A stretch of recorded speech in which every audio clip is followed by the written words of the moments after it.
Muito bem, irmãos, e nós então vamos agora também abrir as nossas Bíblias e continuar agora então ouvindo a palavra do Senhor. E quero convidá-lo a abrir comigo aqui em Mateus capítulo 14. Mateus 14 é o texto que vamos ler.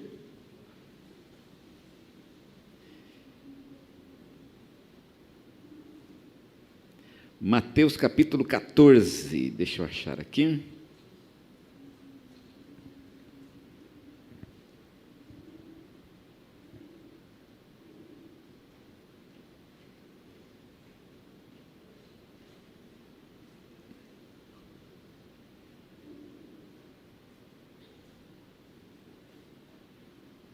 Muito bem, Mateus 14, vamos começar aqui no versículo 22, ok? Mateus 14, versículo 22, um texto bastante conhecido nosso, que gostaria de trazer para os irmãos aqui nesta noite, tá bom? Diz assim a palavra do Senhor: logo a seguir, compeliu Jesus os discípulos a embarcar e passar adiante dele para o outro lado, enquanto ele despedia as multidões. E despedidas as multidões, subiu ao monte a fim de orar sozinho, e caindo a tarde, lá estava ele só. Entretanto, o barco já estava longe, e muitos estádios da terra, açoitado pelas ondas, porque o vento era contrário. Na quarta vigília da noite, foi Jesus ter com eles, andando sobre o mar. E os discípulos, ao verem-no andando sobre as águas, ficaram aterrados e exclamaram: é um fantasma! E tomados de medo, gritaram. Mas Jesus imediatamente lhes disse: tende bom ânimo, sou eu, não temas. Respondeu-lhe Pedro e disse: se és tu, Senhor, manda-me ir ter contigo por sobre as águas. E ele disse: vem. E Pedro, descendo do barco, andou por sobre as águas e foi ter com Jesus.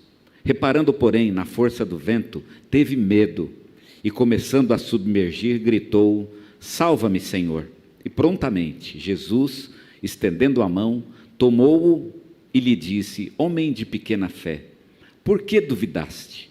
Subindo ambos para o barco, cessou o vento, e os que estavam no barco o adoravam, dizendo: verdadeiramente és filho de Deus. Amém? Um texto muito bonito e muito conhecido nosso, que eu gostaria então que nós pensássemos um pouco nesse texto hoje. Ele fala sobre uma tempestade, e é bem bacana a gente falar de uma tempestade, porque na nossa vida nós enfrentamos muitas tempestades. Eu imagino que todos os que estão aqui já passaram por algum tipo de tempestade e vão continuar passando, outras tempestades virão em suas vidas. E eu quero mostrar a vocês como que a gente enfrenta as tempestades da vida, qual é o caminho e qual é o recurso que temos da parte de Deus para enfrentar essas tempestades.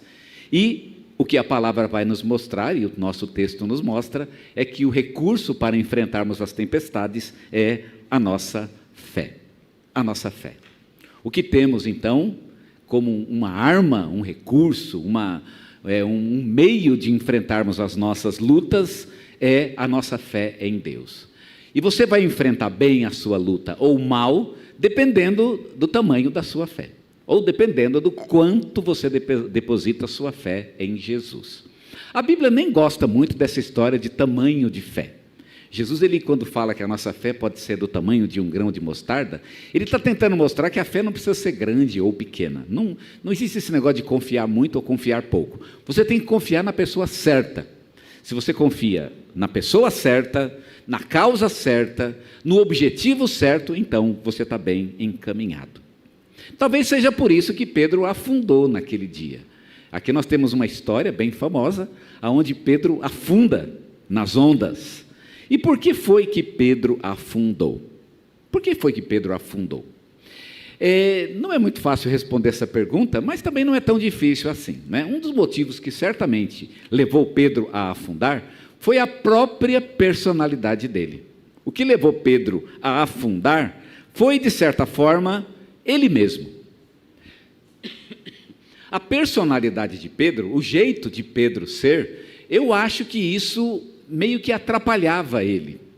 E eu vou dizer uma coisa para você: muitas vezes o que está atrapalhando a sua vida, de ter uma vida realmente firme nas mãos de Deus e enfrentar as dificuldades da vida como devem ser enfrentadas, muitas vezes é a sua própria personalidade.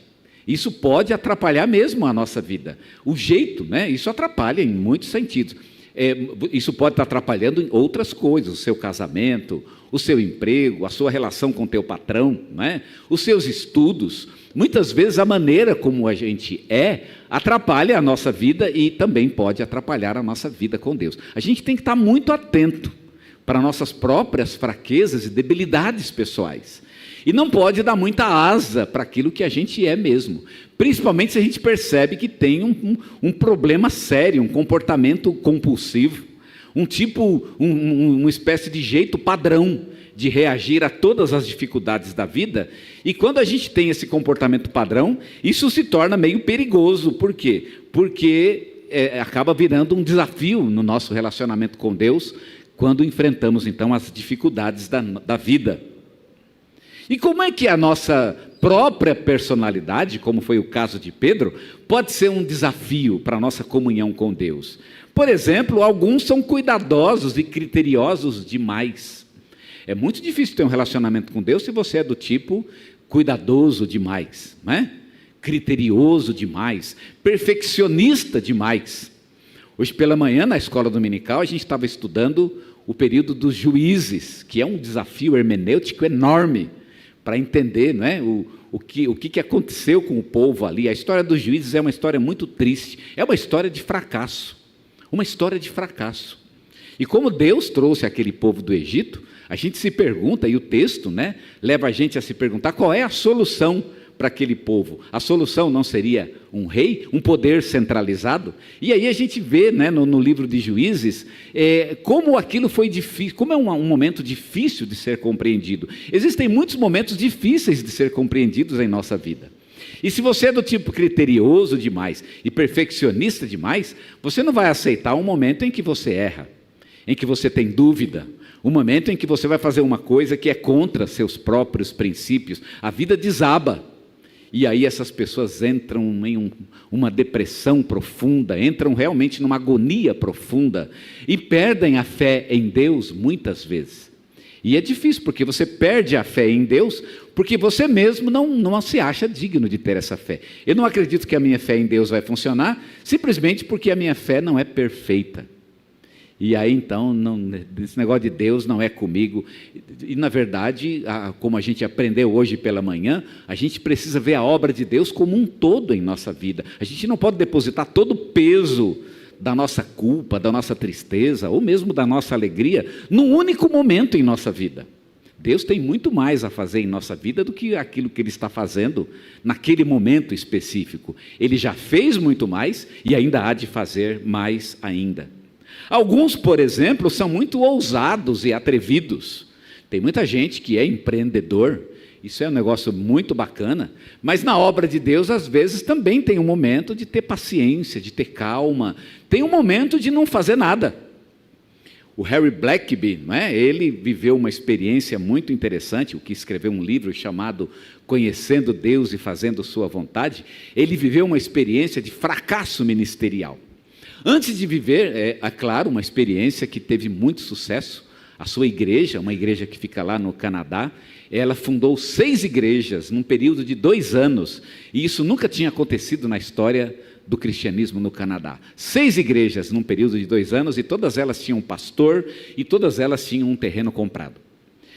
Antes que Blackaby tivesse tido essa experiência, ele teve um grande fracasso no seu ministério.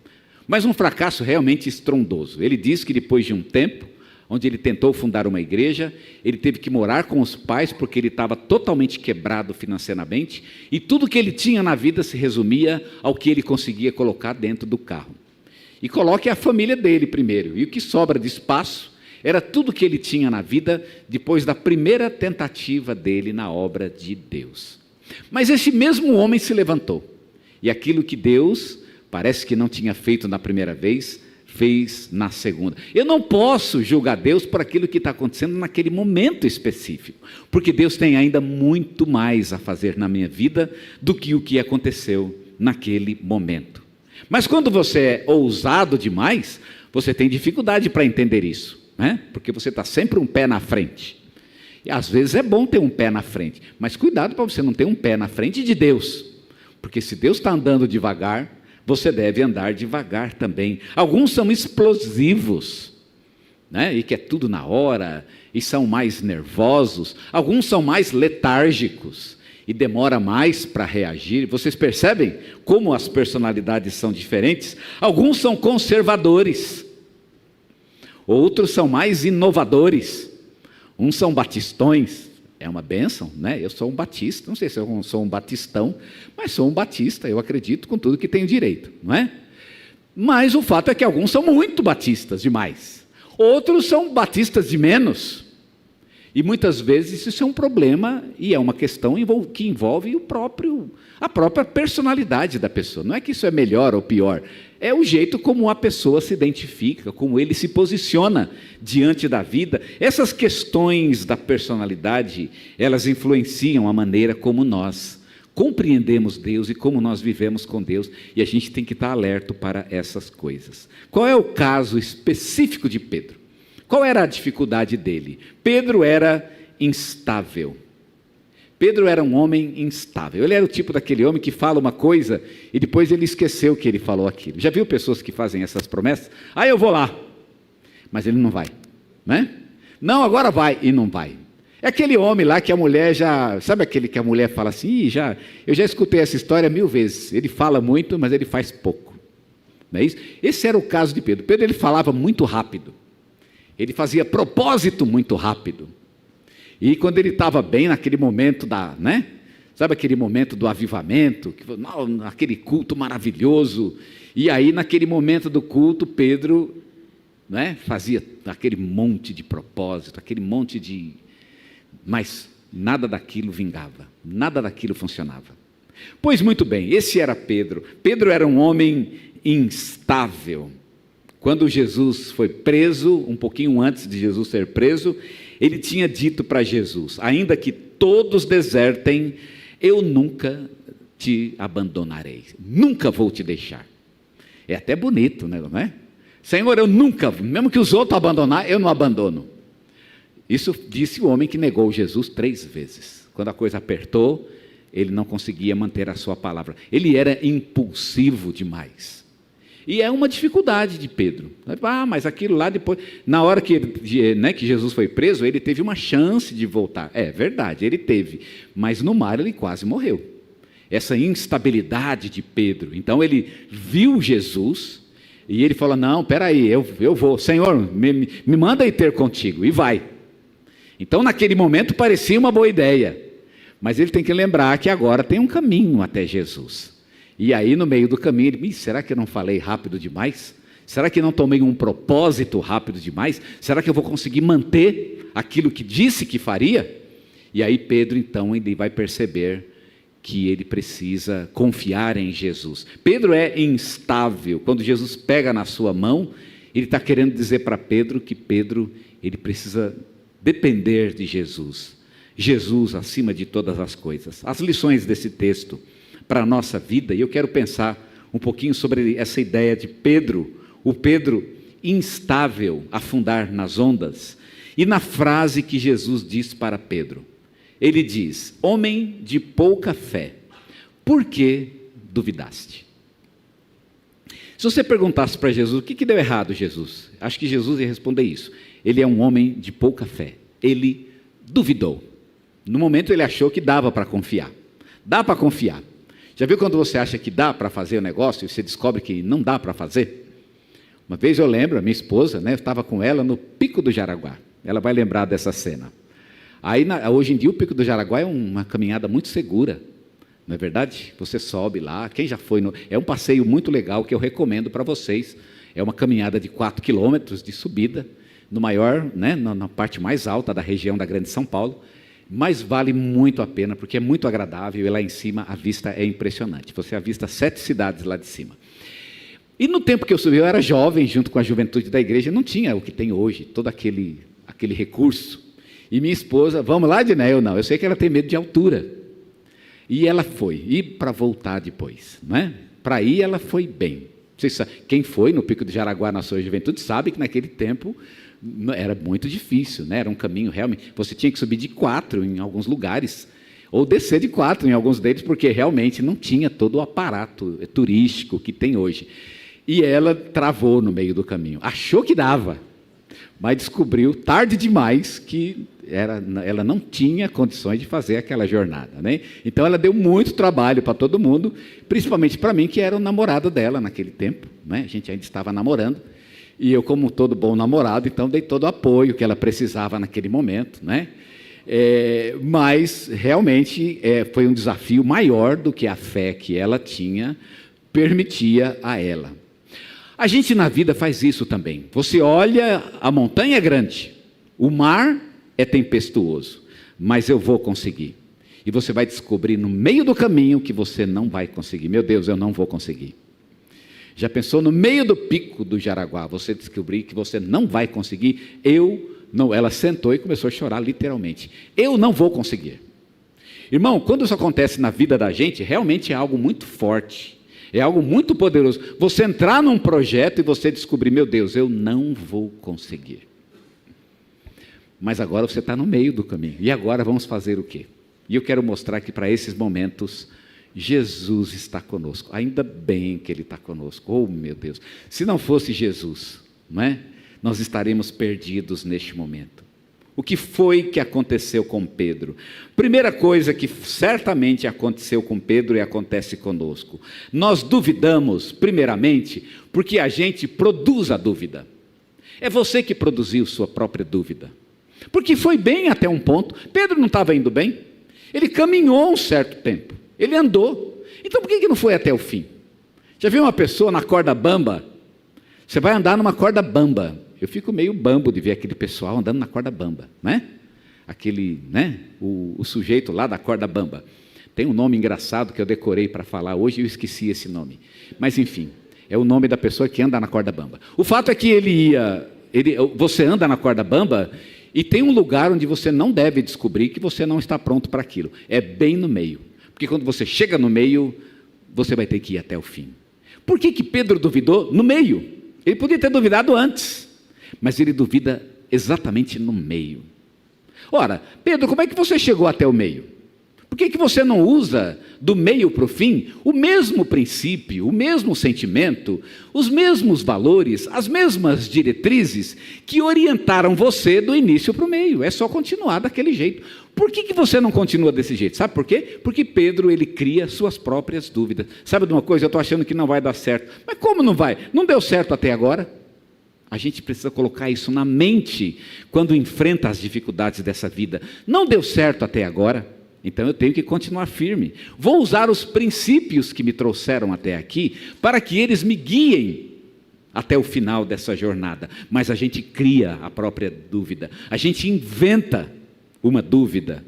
Também, irmãos, nós entendemos que essas dúvidas, as dúvidas que nós inventamos, elas são incompatíveis com a nossa fé.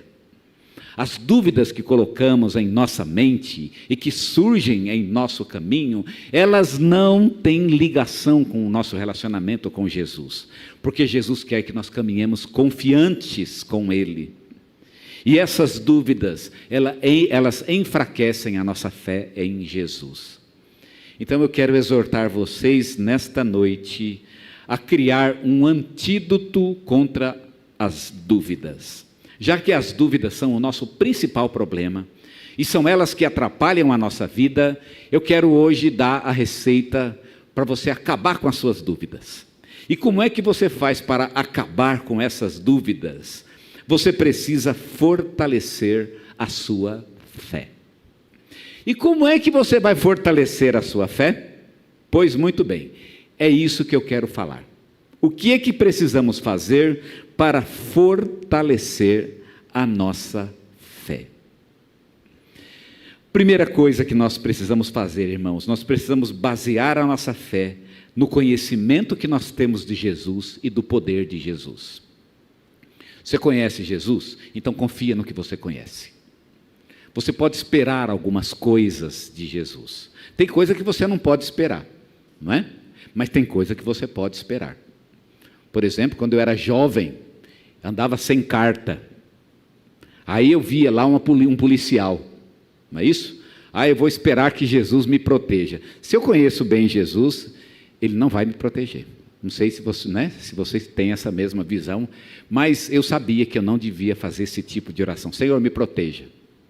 Se eu falasse isso com ele, ele ia falar, proteja ou não? Vai lá e tira essa carta, né? Anda direito, faz as coisas direito. Depois vem aqui falar comigo.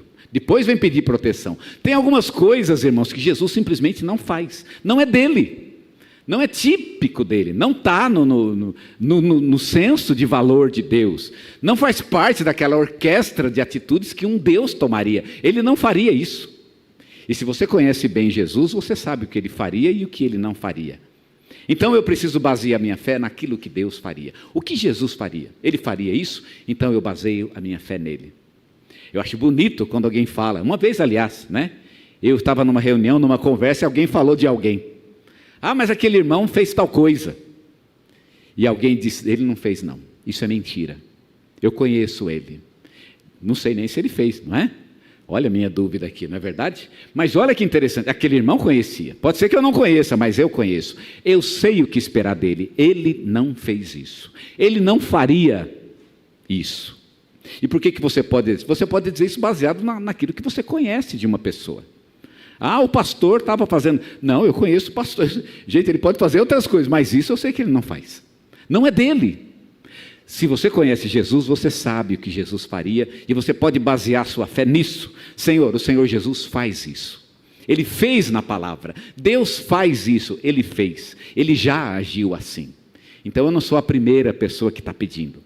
Eu sei que isso faz parte das coisas que Deus efetivamente faz e por isso eu posso confiar nele. A nossa fé está baseada naquilo que a gente sabe que Deus faz. Se você sabe que Ele faz, então confia que Ele pode fazer. Você pode depositar sua confiança nele. Segunda coisa, a nossa fé, ela se recusa a repensar decisões que já foram tomadas. Bom, nós falamos aqui que a fé se baseia no conhecimento de Jesus. E eu quero mostrar para vocês o versículo 29. E ele disse, vem. E Pedro, descendo do barco, andou sobre as águas e foi ter com Jesus. Pedro sabia que quando Jesus diz, vem, você pode ir. Se Jesus fala, vem, você vai. E você pode confiar nele. Mas como nós dissemos em segundo lugar, a fé se recusa a repensar decisões que já foram tomadas. Olha o verso 30. Reparando, porém, na força do vento, teve medo. E começando a submergir, gritou, salva-me, Senhor. Pedro tinha tomado uma decisão. Então por que agora ele vai repensar essa decisão? Você não tomou essa decisão com fé? Então mantenha a sua fé. Muitas vezes nós somos tentados a repensar decisões que tomamos em nossa vida. Coisas que nós não deveríamos mais repensar. A fé se recusa a pensar assim. Você quer ver uma clássica? Eu vou começar com uma minha mesmo. No ministério pastoral, é muito comum a gente duvidar. Será que Deus me chamou mesmo? Eu já escutei essa expressão. O pastor não foi chamado por Deus. Eu já ouvi isso. E quando eu ouvi, eu respondi, minha irmã, foi até mulher, né? Minha irmã, eu também acho. Eu concordo com a irmã, também acho. Eu não sou nem um pouco digno disso. Mas não sou eu, é Deus que está, é Ele que fala comigo. Né? Falar, o pastor não devia, eu não devia mesmo. Não é, o meu lugar é outro. É muito menos do que isso. Se eu estou aqui é porque Deus me colocou nesse lugar. A irmã, ore, porque Deus não me escuta. Eu falo isso para Ele o tempo todo. Senhor, eu não sou digno, manda outro. Irmãos, mas eu não posso repensar uma decisão que foi tomada. Eu não disse. Não é o caminho que eu queria para a minha vida, é o caminho que eu vou seguir. Quer ver uma outra clássica? É quando o marido repensa se realmente devia ter casado. Nunca devia passar na cabeça de uma pessoa casada repensar essa decisão. Não se repensa uma decisão como essa que já foi tomada. A decisão foi tomada. Então, né? O negócio é comigo, não é com outro. Não é isso? Decisões que foram tomadas e não podem ser repensadas. Então eu preciso ter fé em Deus, porque o caminho é esse. O caminho foi traçado. Quando você está diante de Jesus e você se coloca num desafio de fé, você se pergunta qual é o caminho que foi traçado. O que Jesus colocou diante de mim? Esse caminho foi traçado. Então eu não posso repensar, porque a decisão foi tomada. Se Jesus quiser uma coisa diferente, então ele vai ter que me passar a perna, né? Jesus não me quer com a minha esposa, ele vai ter que passar, vai ter que me matar. Eu ouvi isso, inclusive, eu estava uma vez, meu pai conversando com uma pessoa que estava tendo muito problema no casamento. E ele falou, mas pastor, ele falava para o meu pai, mas irmão, eu não consigo, porque ele tinha um problema muito sério, né? Ele tinha um problema sério que é típico de todo homem, não é? O fato é que meu pai dizia, mas se o irmão não consegue mesmo, não aguenta mesmo, então eu vou te falar uma coisa, o irmão vai morrer. Porque se o irmão quer ficar com Deus, mas não tem condições de vencer o seu pecado, você vai morrer, não tem outra oportunidade. Eu lembro que eu estava na sala, e eles falando baixinho, e eu escutando ali, tentando dormir inclusive, eu juro que eu estava tentando dormir, mas o fato é que estavam lá conversando, e sabe o que aconteceu, irmãos? Não demorou muitos dias depois, aquele homem caiu morto. Eu fiquei impressionado com aquilo. Deus vai ter que passar a perna em mim, se Ele quiser colocar um caminho diferente daquilo que foi traçado, porque a minha fé está nele, o meu caminho foi tomado diante dele, eu não posso mudar aquilo que foi feito. Se Deus tem um caminho diferente, Ele vai dizer, tá certo? E algumas coisas eu sei que Ele não vai dizer, porque eu sei, eu já conheço a palavra, eu sei o que ela diz, e eu sei que algumas coisas eu não posso esperar dele. O fato, irmãos, é que você tem que manter na decisão que você tomou. Você não tomou essa decisão? Persista nela. Essa decisão é a decisão de fé que você tomou diante de Deus, e é isso que você vai fazer. Em terceiro lugar, a fé persiste em olhar para Cristo e somente para Cristo. Olha o que diz o versículo 30. Reparando, porém, na força do vento, teve medo, e começando a submergir, gritou, salva-me. Ele começou a olhar para o vento, e esse foi o defeito dele, tirou o olhar de Jesus. Sabe por que é tão difícil matar rato? E a gente matava muito rato lá, quando eu morava lá no Alvarenga, não é? A gente morava bem na beira da represa. Tem a represa como cenário, é muito bonito. Mas por outro lado, aparecem muitos animais, não é? E rato não é o único deles, o fato. Mas os ratos, eles são os que mais aparecem mesmo. Sabe por que é tão difícil matar um rato? É porque o rato não olha para você. Reparou que o rato não olha? O rato olha para o buraco, ele olha para o escape, e ele está concentrado no escape, porque se o rato parar um segundo para olhar para você, você acaba com ele. Sabe por que as nossas dúvidas nos destroem? Porque a gente começa a olhar para elas, tira o olho de Jesus, e quando você tira o olho de Jesus, você afunda. Você tem que manter o olho fixo, é Jesus, e você tem que manter aquilo, aquela meta. Não pode olhar para a dificuldade, o tamanho do problema, o tamanho da onda. Você tem que manter o olho fixo. Se Pedro tivesse mantido o olho em Jesus, já viu quando as pessoas estão na altura, não é isso? Eu lembro que lá no meio do Pico do Jaraguá, eu ficava dizendo para a Edneia, olha para cima, não olha para baixo, olha para cima, não é isso? Olha para cima, olha para Deus. Você tem que manter o olho fixo em Deus, porque se você olhar para o tamanho do problema, você não vai conseguir. Os problemas realmente são grandes, mas Deus está contigo, e você tem que manter o olho nele. Tem um Salmo 123, ele fala como o olho de uma serva está atento na sua senhora, e o do servo está atento na mão do seu senhor. Os nossos olhos estão fitos em ti, Senhor, até que o Senhor se compadeça de nós. Os nossos olhos estão fitos em Deus. Meu irmão, mantenha o olho fito em Deus. Fica com Ele, o seu negócio é com Ele. É com médico, é com advogado, é com banqueiro, é não sei quem. Não, é com Deus, o meu negócio aqui é com Deus, o Senhor é contigo. Eu não quero falar com ninguém, eu quero falar com o Senhor. Mas tem que resolver lá com... Não, eu quero resolver contigo, é contigo que eu vou resolver. Eu comecei contigo e vou terminar contigo. E você fica firme com Deus, mantenha teu olho nele, a tua fé nele, e quando você mantém a fé em Deus, então ela permanece firme. A gente afunda porque muda o olhar. A gente começa a olhar para o lado, e quando olha para o lado, a gente afunda. E por fim, a última coisa que eu quero destacar, e isso fortalece a nossa fé. A fé confia que Deus jamais vai permitir que o seu filho se afogue. Deus não vai permitir que eu me afogue, eu tenho certeza disso. Quando Paulo escreve aos Coríntios, ele diz as seguintes palavras: porque Cristo, em Cristo, sempre nos conduz em triunfo. Eu sempre serei conduzido em triunfo. E sabe por quê? Porque a minha vitória é a vitória de Deus em minha vida. Aqui não é uma questão de viver ou morrer. Paulo não estava preocupado com a vida ou com a morte. Ele estava preocupado com a glorificação de Cristo na vida dele. E ele sabia que o que quer que acontecesse com ele seria glorificação para Jesus. A pergunta que ele fazia é: Senhor, o que glorifica o teu nome? Eu quero terminar essa história de tal maneira que o teu nome seja glorificado. Como é que a gente faz? Irmãos, quando você faz essa proposta diante de Deus, então Deus vai honrar o nome dele na tua vida. A pergunta é: como eu termino essa história de tal forma que Cristo seja glorificado em minha vida? Deus não há de permitir que o seu filho se afogue, seja nas tristezas dessa vida, seja nas desilusões deste mundo, nas depressões que o mundo coloca diante da gente. Deus não vai deixar a gente cair num nível de tristeza, num nível de ansiedade que a gente vai perder o controle da vida.